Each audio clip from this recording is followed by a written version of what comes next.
Welcome to are slash वेंटिंग, जहाँ OP की girlfriend को बहुत बड़ा सदमा लगा है और वो उसके लिए वरीड है। चलिए सुनते हैं कि आखिर बात क्या है। मेरी 5 साल की गर्लफ्रेंड और मैं एक बहुत बड़ी और बुरी घटना से गुजरे। ये लगभग 6 महीने पहले हुआ था और मैं उसके ठीक होने में जल्दबाजी नहीं करना चाहता या उसे बोझ जैसा महसूस नहीं करवाना चाहता।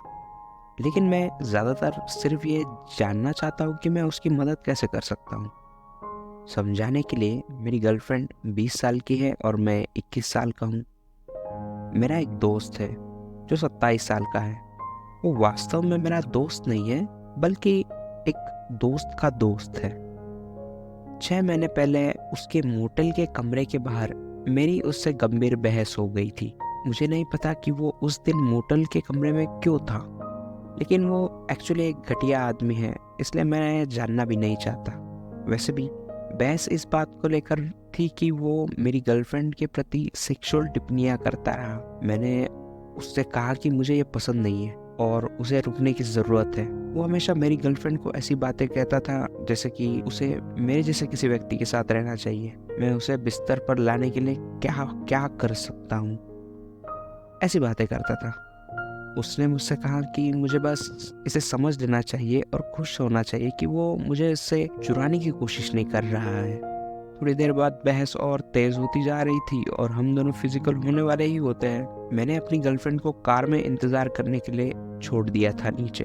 तब मेरी गर्लफ्रेंड मुझसे मिलने आती है क्योंकि बहुत टाइम हो चुका था। मुझे नहीं लग रहा था कि इसमें ज़्यादा समय लगेगा, लेकिन ये लड़का मेरी गर्लफ्रेंड को देखता है और हंसता है, उसे फोर्सफुली अपने कमरे में ले जाता है और मुझे बाहर बंद कर देता है और पर्दे खोल देता है।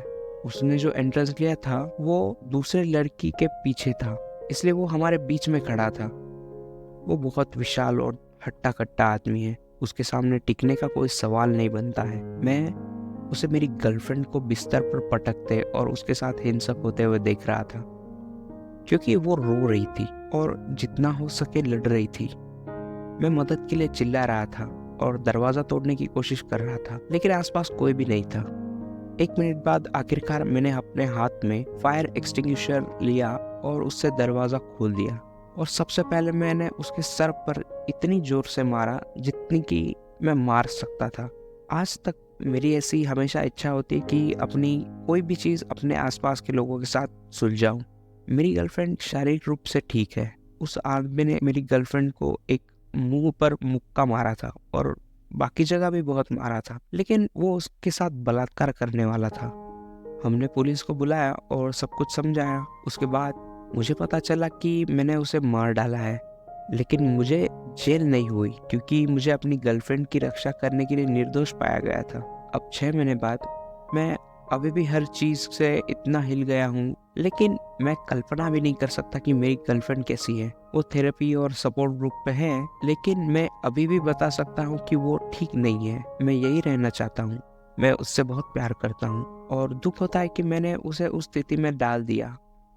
भले ही ये मेरा इरादा नहीं था, फिर भी मैंने ये नहीं सोचा था कि कुछ भी गलत हो सकता है। एडिट। मुझे खेद है कि कहानी बहुत से लोगों के लिए भ्रमित करने वाली है। अगर मैं ईमानदारी से कहूँ तो मुझे बहुत अधिक ट्रैक्शन की उम्मीद नहीं थी, इसलिए मैं बस चीज़ों को स्पष्ट कर दूंगा। मैं दवाएं खरीदने नहीं गया था। मैंने उसे मैसेज भेजा और पूछा कि क्या मैं उससे बात कर सकता हूँ। मैं एक ऐसे शहर में रहता हूँ जहाँ हिंसक अपराध बहुत आम बात नहीं है। मैं जानता हूँ कि मेरी योजना और सोचने की क्षमता की कमी ही मेरी गलती है। दूसरी बात, मैंने बहुत अधिक स्पष्टीकरण नहीं दिया क्योंकि मैं ज़्यादातर उन भयानक चीज़ों का सारांश दे रहा था जो मेरी गर्लफ्रेंड और मेरे साथ हुआ था, जिससे ये दर्द का कारण है। उसका मोटल का कमरा ऊपर था। मैंने अपनी गर्लफ्रेंड को नीचे पार्किंग में अपनी कार में सुरक्षित छोड़ दिया था। बहुत चिल्लाने की आवाज़ सुनने के बाद वो जांच करने के लिए दौड़ी और तभी मामला बिगड़ गया। तीसरा शख्स, वहाँ पे कुछ गवाह थे, कैमरे थे और जांच हो रही थी। मैंने सिर्फ उसके सिर पर वार नहीं किया था, वो जमीन पर गिर गया था। ये बहुत बड़ा पैमाना था, लेकिन समय बचाने के लिए मैं स्पष्ट रूप से गहराई में नहीं जा रहा हूँ। जहाँ तक ये बात है कि वो आदमी कितना फिजिकल हो गया था, उसने उसे बिस्तर पर पटक दिया था और उसके चेहरे पर हिट किया था। हमें ठीक होने और चीज़ों को ख़त्म होने में काफ़ी समय लगा। यही वजह है कि हम दोनों आखिरकार सेटल हो रहे हैं। मैं थेरेपी के लिए जाता हूँ, मेरी गर्लफ्रेंड भी जाती है और उसके अलावा हम साथ में थेरेपी लेते हैं। हम उसके 18 साल होने के बाद से एक साथ रह रहे हैं क्योंकि हम एक अब्यूसिव परिवार की तरफ से आते हैं। मेरा मानना है कि इससे हमें और करीब लाया है। मैं बस इतना समझाना चाहता हूँ कि वो अभी ठीक हो रही है। मैं भी, और जानना चाहता हूँ कि उसकी और अधिक मदद कैसे की जाए। ओपी मैन, तुम्हारा साथ ही उसकी दवाई है। तुम्हारा बस साथ ही उसको ठीक कर सकता है। तुम्हें रीअश्योर करना होगा उसे कि वो अब सेफ है, बिकॉज ये ट्रॉमा हमेशा के लिए हो सकता है।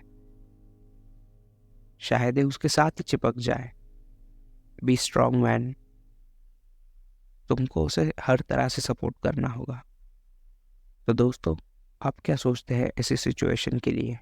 बताइए। चलिए मिलते हैं नेक्स्ट एपिसोड में, तब तक के लिए बाय बाय।